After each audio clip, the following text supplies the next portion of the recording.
What a weekend from the Toronto Blue Jays. From the season being over on Friday to a Kevin Gausman complete game shutout and then an IKF legacy game to bring us all the way back in on the Toronto Blue Jays. We'll get into all of that coming up.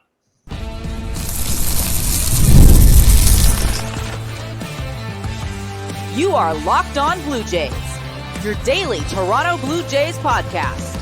Part of the Locked On Podcast Network, your team every day. Welcome back to Locked On Blue Jays. Thank you for making Locked On Blue Jays your first listen every day. We are free and available wherever you get your podcasts and on YouTube. On the Locked On Podcast Network, your team every day. Today's episode is brought to you by FanDuel. Make every moment more. Right now, new customers get $200 in bonus bets with any winning $5 bet. That's $200 in bonus bets with any winning $5 bet. Visit FanDuel.com/lockedon to get started. So today, obviously, it's looking a little bit different here. We don't have Braden Owasco, and we're here with Skyler Peters, the CrossFitter degenerate gambler. Love to have him snapping around with us here. We don't have Braden's yapping as much on this podcast today, so it's probably going to be blessing the fans' ears. Skyler, how you doing? Well, it should be a quick episode, I think, with Braden enjoying his time in New York, I believe he is. And hey, man, what a weekend. Send off at the Oakland Coliseum. It's been a long, 57 years and 47 years at the Coliseum for the Jays, and they play their final game now. But yeah, good weekend. Friday night, the vibes weren't very high. I think you would probably agree with me. Most people listening probably agree, but good bounce backs, and looking forward to getting into it with you. Yeah, I mean, like I said, Friday, I thought the season was over. Chris Bassett shoves. And then the Jays just one pitch from Chad Green and the game's over. I was pretty pissed off at that point. And obviously they kick it off. They end their Coliseum grind with 2 wins, a series win. Honestly, a series that we needed to win. I think a lot of people would have been out on this Toronto Blue Jays season if you can't go into Oakland and win a couple of games. But the first thing I wanted to get into, the hit heard around the world. Yusei Kikuchi, his NFL tryout truck stick on Tyler Swordstrom. Absolutely insane. When you saw that highlight, what were your just first reactions to seeing Yusei lay the ball? Well, first of all, I'm a big Seattle Seahawks fan, and we don't have linebackers, so I'm just kind of wondering if Yusei should play like the weak side or strong side, maybe middle linebacker. Like we could probably use a guy that could lay a hit like that. Super weird, and Shai Davidi said it on Sportsnet too. It's the only park in the MLB with no railing, right? In terms of like it's old-fashioned dugout. As soon as I saw it, George Brett vibes for me, like screaming out of the dugout, trying to rip the ump. But it was super weird because, yeah, Jose Barrios went like left. And I understand, like, I don't feel bad for Yusei in terms of like what he was trying to do, because like he's just trying to get out of the way. He's trying to go somewhere, right? It just goes straight into Soderstrom, like clear interference. And I think we all think that ball was going to be caught. No, like if Yusei didn't do that, but I've watched baseball for a long time, and I've never seen something like that in my time watching baseball. Maybe that was a thing more like in the days where there were a lot of parks like Oakland, and it was just like a couple steps and you're right on the infield. But that was absolutely bizarre, and it's not even the most notable thing probably about this walk-off win for the Jays to win this series. No, it was just so funny that it happened in the 10th too. Thank God we were already up 6-3, because I mean we would have had a lot of a different tone if Yusei Kikuchi's laying somebody out and this game's tied. But I just wanted to go over a tweet from Shai Davidi going over how Yusei Kikuchi interpreted that moment. So Kikuchi, he was pretty embarrassed about it. He says, "I forget that there's no railing. After all, I just wanted to create a little hole and hide inside of it because I was a little embarrassed." I wouldn't be embarrassed about that. That just fired up the boys even more. Like, I know everyone was laughing.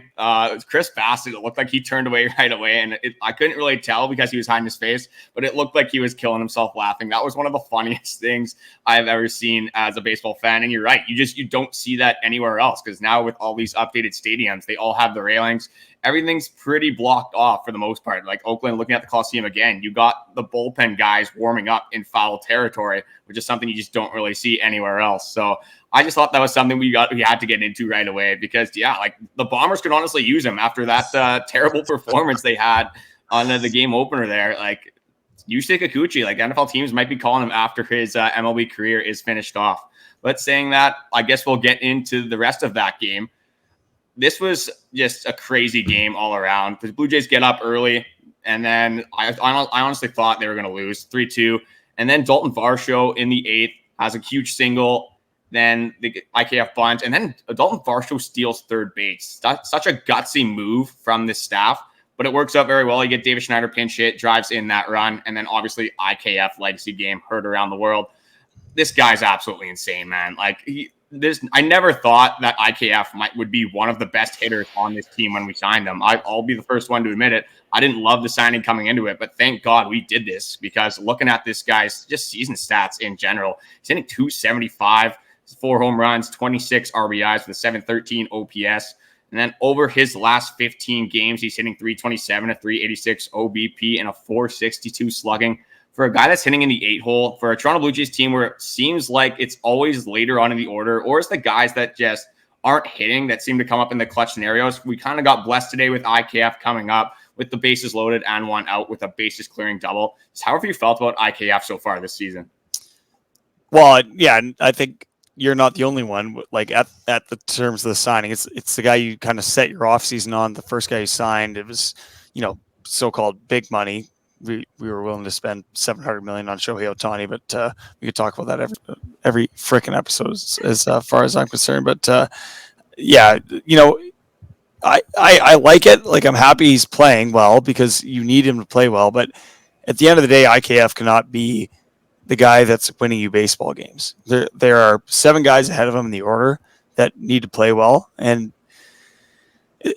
that's why we played 77 games and we've won 33 of them, right? We're 33 and 34. We're going on a really, really tough stretch for the rest of June, and IKF cannot be our guy. But happy he's proving Ross Atkins right, I guess. Like I don't know if he sat a little easier in the chair watching that one today, but for a guy that you brought in, and as you said, there's a lot of criticism about that being your so-called big off-season signing, him and Justin Turner, and he's delivered twice in the last 7 days for us. So 2 wins that we probably wouldn't have had if it wasn't for Isaiah Kiner-Falefa. Oh, absolutely, and a guy that's just a premium defender as well. If he can get his back going, this guy's gonna be just a complete baseball player. Like, looking at today's game, this guy had a career high 5 RBIs for this Toronto Blue Jays team, drove in both of the runs in the second inning, and then obviously has that huge double in the third. But one thing I just wanted to go over as well is something happened obviously before this Oakland series started. We got some news that I was not expecting whatsoever. You have Spencer Horwitz. This one was kind of like, this one part was seen because Spencer Horwitz has been raking in AAA. So we kind of thought that he was going to get pulled up eventually. But it's the person that we DFA'd going the other way, which I was very surprised about. And that was Kevin Biggio gets DFA'd from the Toronto Blue Jays. Probably going to get picked up right away. Kevin Biggio is not a bad baseball player. And this is just interesting from where this team kind of got brought up from its roots. You had Vladdy, you had Bo Bichette, you had Kevin Biggio one time as the big 3 for this Toronto Blue Jays team. So just hearing that Kevin Biggio got DFA'd was definitely shocking to me. And it almost is like a new page is being turned in Toronto Blue Jays baseball in a sense, because Kevin Biggio was one of your highly touted prospects once upon a time. And now he's going to be playing for a different baseball club. When you heard that news, were you surprised by this decisions from this front offense? Yeah, surprise for sure. Just to hear the name, and I think everybody will be, like, if you're a Blue Jays fan. And correct me if I'm wrong, Carter, but I think Kevin Biggio was up first. I think Bo might have been the first guy, but Kevin got up before Vladdy in 2019. Yeah, it was Kevin, then Vladdy, then Bo, I think. So he was the first guy, and obviously, like, everybody knew the pedigree that Bo Bichette and Vladimir Guerrero Jr. were going to bring to the team at the time. But for Kevin to get up and, like, play some middle infield, like for us back then, and not a good team, not a good staff, a lot of balls hit his way. I remember I watched a series against the Yankees mid-June, like early June, and he great defense at that time, and I was like, maybe we have something here. And you thought about the 3 guys in the core 3. You thought he was going to be a part of it. Lefty bat, smooth swing. His swing looks effortless. He's got Cody Bellinger vibes. Not MVP caliber player, obviously, but That's tough. I just wish the best for him. Honestly, I hope there's a team out there that will pick him up. I can't really think of a landing spot for him right now, but for a team that needed lefty bats, for him to not step up and be that guy, I think the writing was kind of on the wall, and for him to be the odd man out with the Horowitz promotion, I'm not super shocked about it once you take a step back and think about it. Yeah, and just looking at Kevin Biggio from this year, he's been his main thing throughout his MLB career has been his eye, and it hasn't really been working out for him too well. He's been striking out at a crazy rate so far this season. A lot of borderline pitches, but in the MLB, you got to take your hacks, you got to protect. You're not going to get helped out by just getting walks on close pitches every single night in, night out. And I think you're right. I wish the best for Kevin Biggio. Definitely nothing against the guy. I heard he was a very nice person to have in the clubhouse. Very good morale piece for the Toronto Blue Jays. But just looking at this team, he was always kind of him or Ernie Clement for me. Both guys that were utility men. Both guys that could play a ton of positions. But you have IKF raking. Obviously, you're not going to touch him. Daniel Vogelbach was hitting 4 for his team last week. So that's not a move that they were going to make. But your offense is in trouble when you pull up a guy from AAA and he is leading off on the Sunday game of baseball. Nothing against Spencer Horwitz, but looking at this Toronto Blue Jays team, we don't really have a pure leadoff hitter. Davis Schneider obviously looks great there, but a guy that does a lot of damage, hits a lot of extra base hits, probably would be better suited lower in the order. Maybe that 2 spot, maybe that 4 spot. You can make a bunch of arguments there. So having Spencer Horwitz leading off was definitely interesting to see. But yeah, wish the best to Kevin Biggio. But other than that, Zach Pop looked great today. Bowden Francis, I guess we can go over him. I'm not taking a ton away from Bowden Francis' start here because just looking at this Oakland Athletics lineup, they have Abraham Toro, they got Brent Rooker. But let's be honest, this is not a good lineup. You got to assume that the Toronto Blue Jays starters would take care of business, and they definitely did, looking at Chris Bassett, Kevin Gausman, and Bowden Francis. But just looking at some other guys here, Zach Pop looked absolutely disgusting today. He went 1 inning, struck out the side. Nate Pearson gives up a run. Trevor Richards gives up 2 runs. That swing, it was a high changeup off the end of the bat that ended up falling. Again, it's just kind of unlucky. That's just going to happen sometimes. But Chad Green, Yimi Garcia come in, put up zeros, what you needed from this bullpen in that moment. And then obviously, the IKF double in the top of the 10th. And then, the Yusei Kikuchi truck stick. So it was quite the game all around. A huge series win for the Toronto Blue Jays. You definitely needed this game. But one thing I do want to also say before we do cut to the next 2 games is Mason Miller is absolutely disgusting. He is one of the grossest pitchers I've ever seen. He was sitting at 101, 102 today. The Toronto Blue Jays hitters were not close to doing any sort of damage from this guy. If this guy's going to be a trade piece for a team, they're going to have to give up the house. And I hope that he doesn't become a New York Yankee or a Los Angeles Dodger because they could give up the house for that. Maybe the Baltimore Orioles would be another team that has a ton of prospects. Are looking for a back end piece in that bullpen, but that's going to be interesting to see. But how do you feel about Mason Miller? Just watching him so far this weekend. Well, I've never thought about Mason Miller being a Baltimore Oriole, and just on first glance, that would really suck as a Toronto Blue Jays fan. Thankfully, I think we got 4 left with them, all in Baltimore. It's a 4-game set in July, late July, I think, if I'm looking at the schedule right. But yeah, it probably a good move for the A's to do that, right? To move them to a contender and a guy you're going to get multiple first-round picks. You're going to get a couple bats. You're going to get guys that are going to rake in AAA and somebody that can probably come up and start for them right away. For a team that is obviously moving, entering a new era in Oakland, I don't mind. Would love to see Mason Miller be their guy. You sell a lot of Miller jerseys, I'm sure, in Vegas, but you need a complete team. That obviously that we've seen over the last 3 days. They do not have anything close to that. With this baseball team and the Blue Jays taking 2 out of 3 when they probably didn't deserve at least one of them. Interested to see where he winds up, but yeah, hopefully not the evil empire, and hopefully not the O's. Just keep him out of the division. If he goes to the Dodgers, man, that's fine. That staff would be absolutely disgusting. Just stay far away from Toronto, please. Yeah, I think the Dodgers would probably be the best landing spot for Mason Miller. Doesn't that suck saying that though? The Dodgers with everybody they have, and we're gonna go get the guy that throws 102, and outside of Paul Skeens, he's probably the best young pitcher in the league right now. And I want to say for the easily. Dodgers to get him would be that hurts a little bit just as a fan of baseball. Like, I want to see many teams do well. I don't want to see the good teams just continue to get better, obviously, because we're not one of them. But that'd be crazy, though. That'd be crazy. Yeah, I definitely don't want to see him go to the Dodgers. It's just the alternatives, the New York Yankees, the Baltimore Orioles. You get Felix Bautista back, and then you have Mason Miller too. That's like, you're just not scoring around in the last 2 innings of a baseball game you're playing on. 8th, 9th inning is straight gas. Like, you have the Toronto Blue Jays would have no shot. They would be a 7-inning baseball game. And they can't even score in 9 innings most of the time. So if we want to put it down to 7, I don't think that would go too well for this Toronto Blue Jays team. But saying that, we have a ton more to talk about. We're going to get into Game 1 and Game 2 for this series coming up. Get supplies from the site that's made for skilled trades, supplyhouse.com. Supplyhouse.com is the most reliable way to order plumbing, HVAC, and electrical products online. The easy-to-use website is packed with helpful resources and the latest product info to help you get the job done right. Shop a complete inventory of over 200,000 parts from over 400 top brands and get your order delivered right to your door with fast shipping from coast to coast. Need help with an order? Get expert support and industry-leading service from the friendliest folks in the business and talk to a real person every time.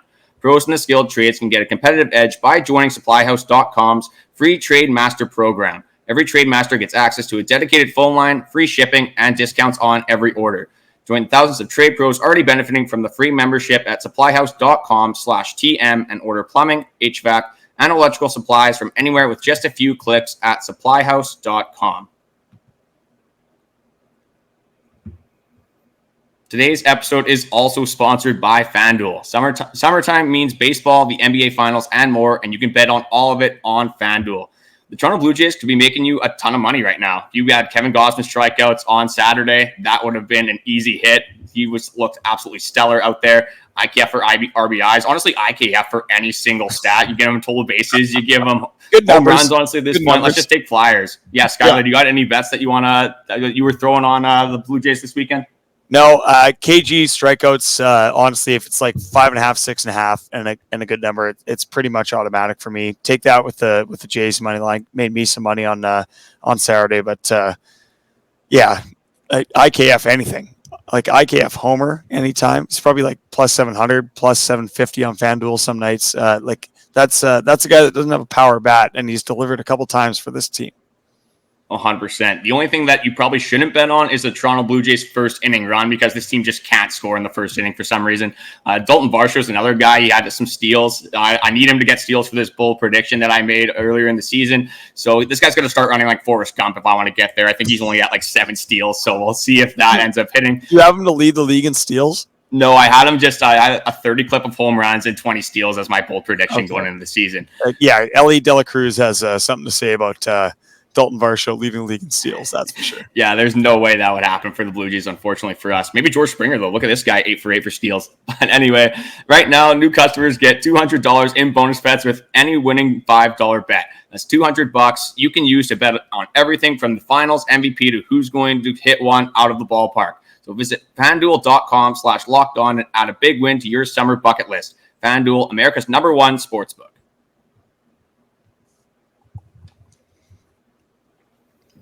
All right, so we're going to get into Game 2 here. This is exactly what the Toronto Blue Jays should do, or you think they should do, against the Oakland Athletics, a team like that. Maybe not necessarily from the Kevin Gausman standpoint. I don't know if you're expecting a 9-inning complete game shutty, which is absolutely ridiculous. That guy looked disgusting. But I'm talking in terms of the offense. The offense actually shows up in this game, scoring 7 runs. Everyone's getting hits, exactly what you need from this Toronto Blue Jays team. You got to beat up on the bad teams, and that's exactly what they did here. But let's get into the star of the show. Kevin Gausman was absolutely filthy in this game. And again, this Oakland Athletics lineup isn't amazing, but I don't care if he was playing a little league baseball team. You got to put up the stats. You got to put up results. Big pitchers show up in big moments, and that's what Kevin Gausman did after a very tough loss in Game 1 of the series. So this guy's stat line was 9 innings pitched, gave up 5 hits, obviously 0 earned runs, 10 Ks, 1 walk. I mean, just absolutely disgusting from Kevin Gausman. His splitter looked unbelievable. He got so many whiffs, it was insane. I think he had like 14 or 15 whiffs on his splitter, which is crazy. He had a whiff rate of like 70%. Is that good? You tell me. Just go into Kevin Gausman's stat line and just overall performance from that Saturday game? Well, just watching it, I mean, outside of the Marco Estrada change back in the day, I think Kevin Gausman's splitter is the best pitch from a Blue Jays pitcher that I've seen in my lifetime being a fan, outside of Doc, obviously, and how good he was. But in the last 10 years, it's just when he's on, when that splitter, when he has the stuff, it looks so good. And guys look like they have no chance. The barrel of the bat is sometimes it's a foot away from the baseball. And KG puts it exactly where he wants it. It looks so good. It was a great game from him. I actually thought for a team that had 10 hits, how many guys they have left on base? 9, 10. It could have been a lot more than 7-0 from the offense. But to get carried by a pitcher in a day where you went, the day before, obviously, and Chris Bassett shoved, and we'll get into that, and used a lot of pitchers today. I think the Jays really needed that from KG. And I at the outset of the game, I thought, hey, you go 7. I think I'm pretty happy with that. Delivered and then some. And that's vintage Kevin Gausman and what we wanted from him. And I can't believe that's actually his first complete game shutout in his career. And the first Blue Jays complete game shutout, I think, a year and a half or so. So that was pretty to watch, man. And when he's on. It's just painting, and it's so good. Yeah, I mean, the Toronto Blue Jays left 11 people on base, so you're right. This game probably could have been 12-0, to be honest, but hey, I'm taking 7-0. Yeah, Kevin Gausman, he had 1 complete game shutout, but it was a 5-inning game. It was a rainout, so I don't really count that, obviously. And then he had one start with the Baltimore Orioles way back when, where he went 9 innings, had a shutout through those 9 innings, but it went into extra innings. So just a career accomplishment for Kevin Gausman, something you just don't see pretty much ever, even just complete games in general. We had Chris Bassett last year, but then before that, I think it must have been Mark Burley, which would have been in 2015, which is absolutely insane. Kevin Gausman, I mean, this guy's just a dog. That's all I can say about him. I think he's if we were going into playoff starters, I don't care how good Jose Barrios has been. Kevin Gausman is my guy. Unless he's going against the Twins, then it's not Kevin Gausman, because the Twins, for some reason, just rate Kevin Gausman. Not sure what that's about. But anyway, we'll get into some of the other stats here. Just kind of a team effort here. Danny Jansen had a good day, 2 for 4. Bo Bichette, 2 for 4. I think they had 3 doubles in a row. It was in, I believe, I can't remember which inning it was. It was the 5th inning where they got their 5 runs. They had a Vladdy double, and then a Bo Bichette double and a Jano double back to back. For a team that doesn't hit extra base hits, that was definitely awesome to see as well. And this is the game. They broke the curse. Almost broke the record. Didn't quite want to do that. Danny Jansen sacrifice fly in the first inning, scores a run after 3 walks. So again, wasn't really the Toronto Blue Jays bats that did it, but hey, we'll take runs any way we can. I believe that was 29 straight games. Would have been 30 if they had this one as a loss as well in the first. With no runs scored in the first inning. It's absolutely insane stat. Just being on the wrong side of history. It was one of those that's it's kind of funny when you think about it a little bit. It definitely sucked to watch in the first inning, because you think in the first inning of baseball games you have your best 3 hitters hitting. You probably have the best opportunity to score runs. But definitely not for this Toronto Blue Jays team. Just an absolutely insane game all around. A game you needed bad. Yeah. And especially as we'll go into this Chris Bassett game right now, when you're coming off a 2-1 loss to the Oakland Athletics, you need to beat up on that team, and that's what they did. But saying that, we're going to get into Chris Bassett here. If I'm Chris Bassett, I am beating the hell out of every single bat on this Toronto Blue Jays team. How do you get 1 run in a 9-inning game against the Oakland Athletics? It's just, I don't care who's on the mound. Mason Miller could pitch all 9 innings. I wouldn't matter to me. You got to score more than 1 run here. And looking at Chris Bassett's stat line, 8 innings pitched, 4 hits, 7 Ks, 2 walks, 1 earned run. This guy gets a no decision. Are you kidding me? It's just, this was the most typical Toronto Blue Jays game, honestly, I've ever seen all year. Chris Bassett shoves, your starter shoves, doesn't get a win, doesn't get the loss, I guess, in retrospect, but a no decision. Then Chad Green comes out in the bottom of the 9th inning after Mason Miller just made the Toronto Blue Jays, as they say in the MLB, they're swinging a garden hose out there. Absolutely terrible at-bats. And then Chad Green throws 1 pitch. It's a curveball right over the middle, and it gets absolutely launched, and the Oakland Athletics walk off the Toronto Blue Jays.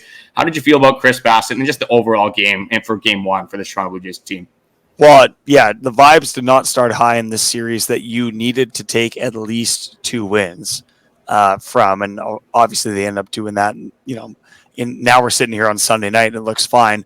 But I think if there's going to be one guy that's going to shove for 9 innings and not get run support, I want Chris Bassitt to be that guy. Like, he is pro as pro gets. I'm sure he's fine with it. It's probably pretty tiring for these guys to, see this repeatedly. And if we, at the end of the year end up missing the wild card by 2.5, 3 games, you're going to look at a game like Friday night and think that that's a microcosm of your season right there. It's just like guys absolutely shoving, and out there he'll throw pitches. He'll go out there for 2.5 hours, and not get the run support was really tough to watch. And I'm sure it's tougher for him to, keep going out there out on the hill and not see guys, put up something for him. Really happy that was him instead of a Yusei Kikuchi, Alek Manoah. Obviously, season's over for him, but one of the 4th, 5th starters. We're just really blessed to have Chris Bassitt, as are we for pretty much all of the starters we have on this roster. But that was a really tough game to watch. Yeah, I think you hit it right on the head with the Chris Bassitt take. With Chris Bassitt is so mentally strong. You're just looking at when we had an off day, I think it was 3 weeks ago, where Chris Bassitt was supposed to start and they bumped up, I believe it was Yusei Kikuchi for the Baltimore Orioles game. That was, again, I think it was 3 weeks ago. But this guy is just a dog. Like, nothing phases him whatsoever. He's 34 years old, has had an unbelievable MLB career. For a guy that can just adapt to these situations, a guy that doesn't get run support, doesn't let that beat him up, and a guy that always just looks pissed off on the mound, no matter if he's up 7-0, if it's a 1-1 ball game, he always looks like he's just so mad out there. And that's what I love about Chris Bassitt, a guy that has a 3.81 ERA now, who is debatably, if you're, again, looking at this playoff series picture, assuming we do make the playoffs, again, that's all up in the air. That's all up in the air, and that's a completely different conversation. But for a guy that debatably wouldn't even be in your top 3, if you have Yusei Kikuchi dealing, you have Jose Barrios, Kevin Gausman, that's definitely a conversation for another day. But we are blessed to have 4 starters that are absolutely unbelievable for this Toronto Blue Jays team. Studs. All 4 of them. You can't say anything bad about this. If you're going to complain about anything over Ross Atkins, you can't really do it about the starting pitching, because this guy has orchestrated and built a starting pitching that always has been for the last 5 years in the top of the MLB. Oh, other than that, though, I mean, looking at this game, thank God I was indulging in some beers this game, because I don't think I would have been able to get through it without it. We had a few guys over at my dad's place, probably about 15. Would have been a long night. Would have been a long night if you were sober, for sure. Oh, absolutely. And yeah, it's especially it was for me in the 9th inning. Again, I was going to get beers from the fridge because I was just like, oh, I got a little bit of break here. I probably don't have to look at the first couple pitches of this inning. But nope, Chad Green goes out. I just see the ball. I don't even actually see the swing right away. I see the ball in the air going over the fence. And then a lot of things that I cannot say on this podcast coming from that basement. But it's definitely tough scenes from Oakland. Again, at that point, the season felt like it was over for me. You lose to the Oakland Athletics. I didn't know where we were going to go from here. Obviously, it turns out a lot better when you look at the series as a whole. But like you said, this is a game that you're going to look at. Like in 2021, they lose to the Baltimore Orioles. They lose to the New York Yankees. 2 games you're going to look at that they missed the playoffs by 1 game. Again, if it comes down to it with the Toronto Blue Jays team looking how it's looking right now, offense is very mediocre. It's definitely not going to be an AL East winning team. First wild card's definitely locked up already with the Baltimore Orioles or the New York Yankees, whoever doesn't make it there. So it's going to be a huge run down the stretch. Again, it is so early as well. Like, there's still 100 games left in the Toronto Blue Jays season, maybe just under that. But the point is, the Blue Jays have a lot of time to turn this around. But again, you don't want to say it's so early anymore, because these games do matter. You look back at them in October, in September, and you think what could have been. And these games matter the same as they would in September. And these games probably, they don't feel like playoff games yet, but they might as well for the Toronto Blue Jays, because every single game, it seems like a must win, especially for an offense that is struggling so much. But saying that, we got a series to preview. This is the gauntlet. We got the Milwaukee Brewers and then a whole lot of other good baseball teams. The Athletics was the last soft spot in the schedule for a very long time. Until you play the Athletics again, really. In mid-July. Like, this is an absolute gauntlet for them. Yeah, I mean, yeah, you look at got the Cleveland Guardians, you got the Boston Red Sox, and then I think it's the Cleveland Guardians, Boston Red Sox, New York Yankees are in there, the Houston Astros are in there. The Astros, I know they're not a great team so far this season by record, but that's never a team I'm writing off. No. So, yeah, like you put yourself in an okay situation. Yes, I would have liked to have been a game over 500 at this point, but now you're a game below 500. Again, I'm not really looking at the playoffs picture right now, but you're 2 games out of a playoff spot. Definitely could be a lot worse at this moment. But again, you're going to have to prove yourself down the stretch. You got a lot of tough teams coming in with the Milwaukee Brewers. Definitely not a team to scoff at right now. But saying that, I just wanted to throw it over to our Locked On 24/7 streaming channel. Whether it's the MLB, NHL finals going on, Edmonton loses 3-0, gets absolutely shut out. I think Florida's the better team there. I'll quickly throw it over to you for that. We'll quickly dive into some hockey here. Who do you have winning that series for the Stanley Cup final? Well, I have the under in pretty much every game, and that was pretty automatic yesterday.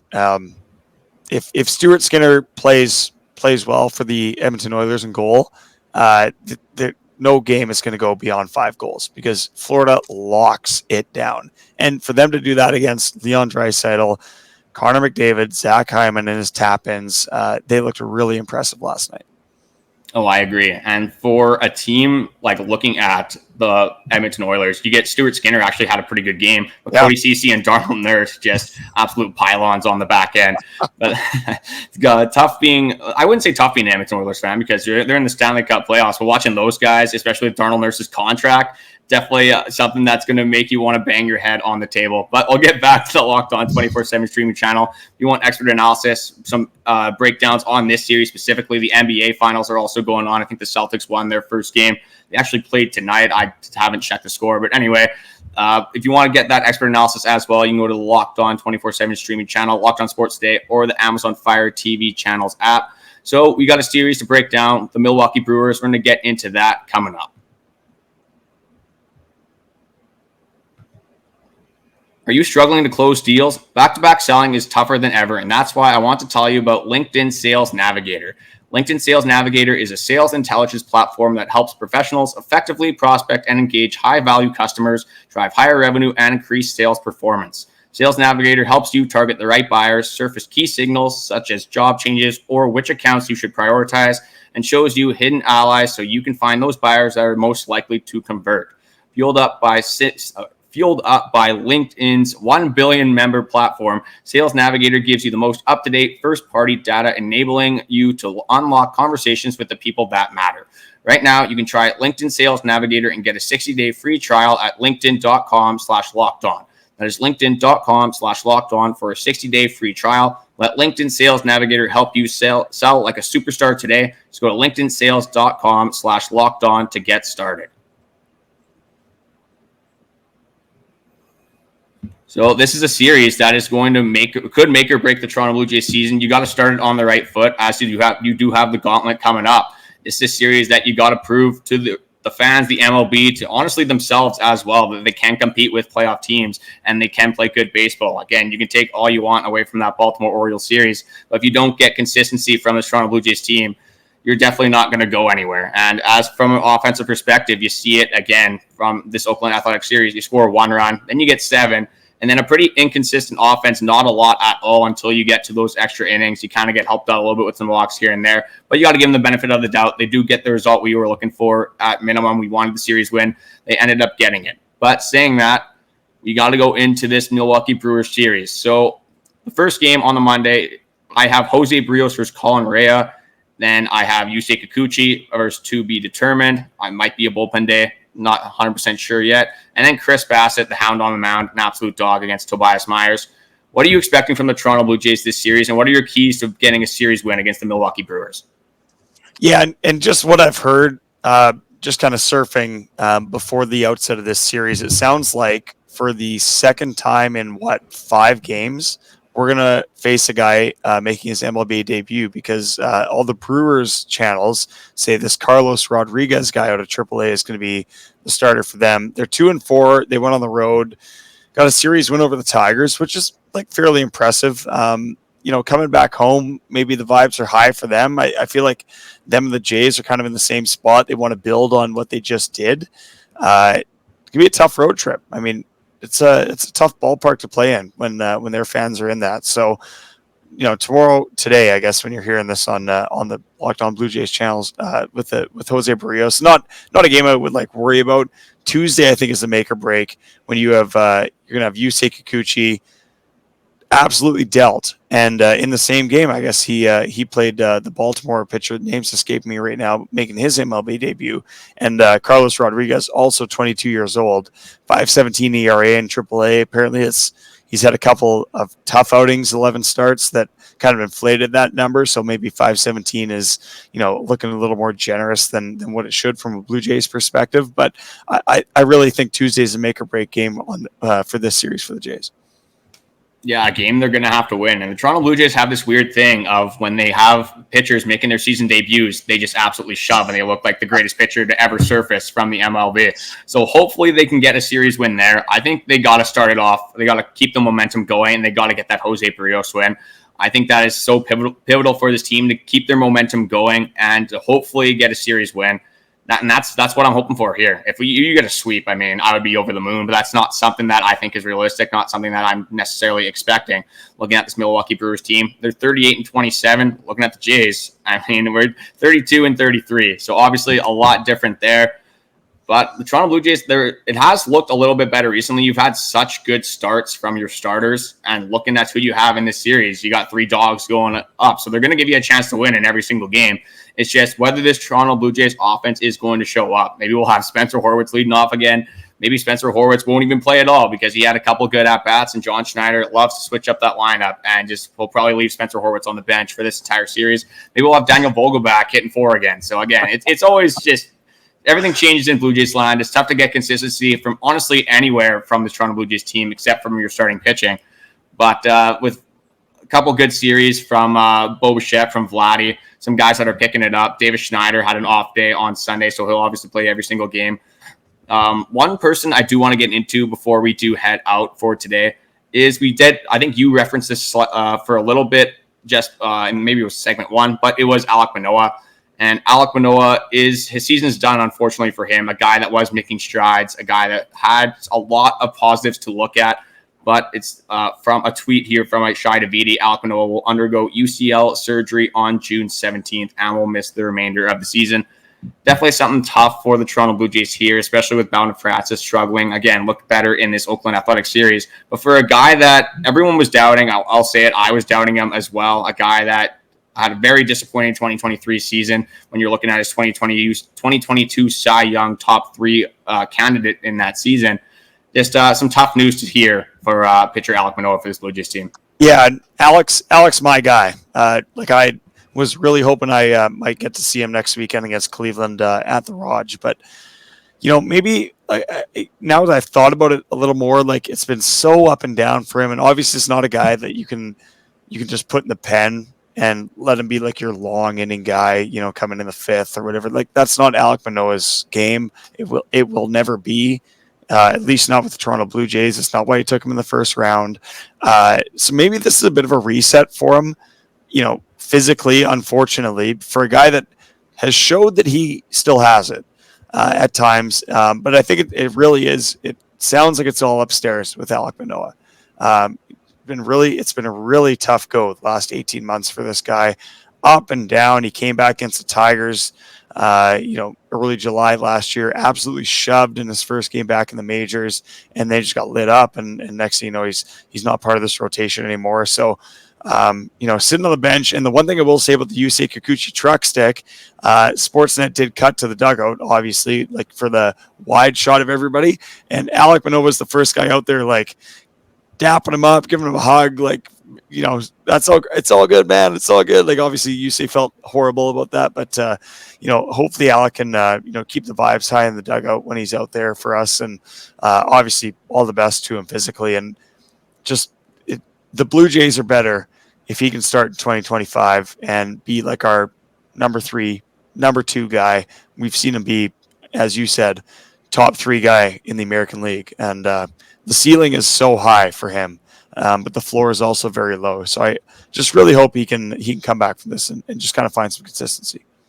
Yeah, a guy that you can just tell is such a good teammate. And going back to like these Toronto Maple Leafs games, actually, where Alek Manoah wasn't even making his MLB starts, he was always on the team outings, and that was something that I was always very confused about. But clearly, they love having this guy around. Clearly, he is a huge team morale guy. So having him in the dugout, again, hopefully the surgery goes well. There's no hiccups there and everything. For a guy that you said had a very tough 18 months, it sucks to see how his season ended like this when he was just starting to work on some positives. But Skyler, I just want to say thank you for coming on. Definitely a little bit of a different episode without Braden.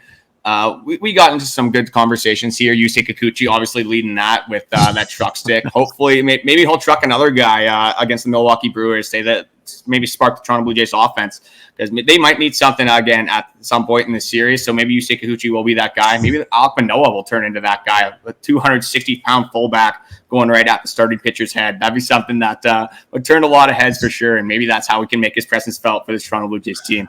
But Skyler, do you want to shout out your Twitter, Instagram, anything like that before we do head out? Yeah, Skyler A. Peters on Twitter. First of all, it's been a pleasure, and look forward to doing it a couple more times this week. Yeah, short epi with Braden, just hanging out, living the dream. Couldn't invite us on the trip, I guess. So hopefully he's having a good time, and it'll be a great series against Milwaukee. Really set the tone for a really tough 3 weeks, but a 3-week stretch where the Blue Jays can show you something one way or another. So really looking forward to the next 3 days. Yeah, the rumor mill is saying that he went to Yankee Stadium and now he is transforming to a Yankees fan, but that's a tough soak, especially when Teoscar Hernandez is killing the New York Yankees out there at Yankee Stadium. But hopefully he is having a good time. Just want to say one more time, thank you, Skyler, for coming on. I appreciate it a ton. It's a lot easier to kind of snap it around with somebody else on this podcast that is as big of Toronto Blue Jays fans as we are on this podcast. Definitely a lot easier to maintain and produce an episode when I'm not just talking to myself thinking I'm going crazy, maybe with some of my delusional takes here. But before we do head out, before we do head out, I just want to throw it over to our Locked On 24/7 streaming channel one more time. Expert analysis over there, whether it's MLB, college sports, NHL, NBA, and the NFL. I'm actually in the NFL fantasy draft right now. If you guys are crazy like me and are in one as well, you can check out expert analysis over there. We got a huge series. We're going to be back tomorrow. Skyler will probably be with us again for Wednesday's episode. I got a different guest coming for tomorrow, but we will talk to you guys later on.